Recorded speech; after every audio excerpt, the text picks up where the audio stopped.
Next room, the bathroom. That's where we spot number 6 on our list, the Eco Collection Bath Mitt. Made from bamboo, which our eco-expert Adria Vassal says is not as green as it sounds. You know, the thing with bamboo is that it's sort of like the baloney of the fabric world. Why? It is technically from natural materials. You know, bamboo can be grown quite sustainably if done right, but it takes a heck of a lot of funky chemical processing to take a bamboo stalk and turn it into something soft like this.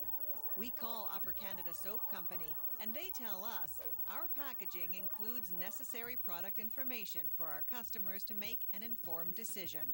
But we say, it's time to wash those green claims down the drain.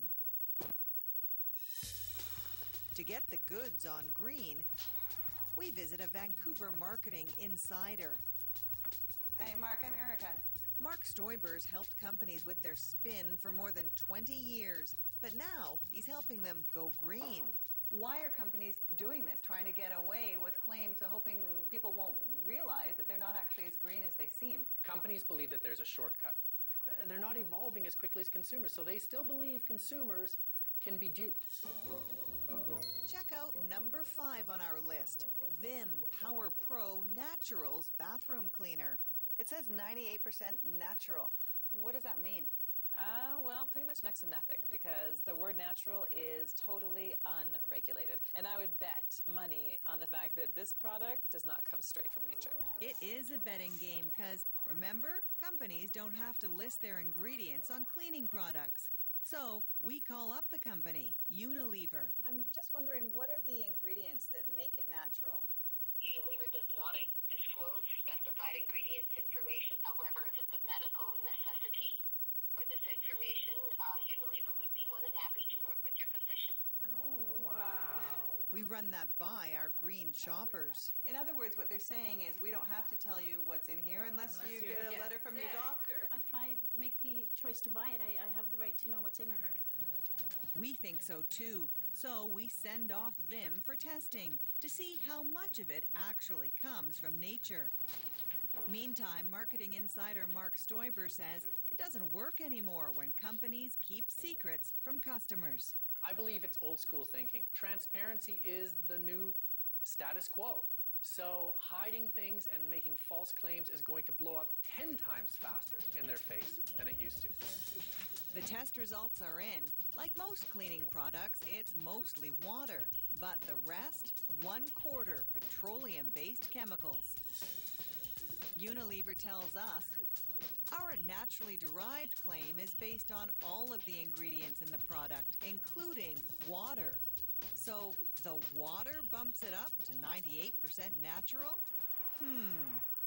We say that's a lousy label. And greenwashing isn't just inside your house, it's outside too, where we find number 4 on our list, Organic Melt Ice Remover. The label's full of claims, 100% natural ingredients, environmentally safe, an agricultural-based product with sugar beets. What's the problem with conventional ice melts? Well, basically your regular ice melt is just plain old rock salt. And, you know, it's good at melting ice, but it's actually quite damaging to aquatic life downstream. This ingredient list shows sugar beets first, then NaCl or salt. But when we check, the company tells us the amount of sugar beets in here, only 3%. The rest, that plain old rock salt. I have a heavy heart when we dig into this information because I've actually used this product in the past. You were duped into thinking this was mostly beets? I knew that there was salt in there, but it's supposed to be cut with sugar beets. And so when you look at the beets in here, it actually puts beet in first place. Turns out the main ingredient doesn't have to be first on the list. If it's only 3%, it really should be in the reverse order on the ingredient list. And they are definitely stretching the truth. The company, Eco Solutions, tells us that using sugar beets makes it work better, so you need less of it. And there's less overall salt going into the environment. Might be true, but still misleading. And a lousy label, sadly. So where do we find the top 3? On our Lousy Labels hit list, in the kitchen, starting with Tefal's Natura frying pan. Our expert gives it a nod for using 100% recycled aluminum. Better than using, 100% virgin aluminum, absolutely. But the kudos stop there.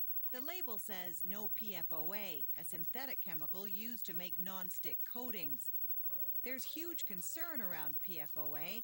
It likely causes cancer, and it's so widespread in the environment, most of us have it in our bloodstreams. Here's the thing, there's never been PFOA on Tefal frying pans, but they've always used it at the factory to manufacture the slippery coating. When I first saw this pan, I thought, oh, have they developed a new kind of nonstick coating that is now PFOA free in the manufacturing process? But when we call the company to ask if they still use PFOA to make the pans, That's exactly right. they tell us, yes, they do. In other words, nothing's changed. And so if you go to this pan and think, oh, wow, new coating on the market, this is a great new alternative, you're wrong. The company tells us independent analysis has confirmed that no PFOA is present in any of Tefal's non-stick cookware products. But we say, not on the pan, but still in the factory. That's a lousy label. Do you think it deserves a lousy label? Sadly, yes. So, what products top our lousy labels list? We pay a visit to the makers of number one when we come back.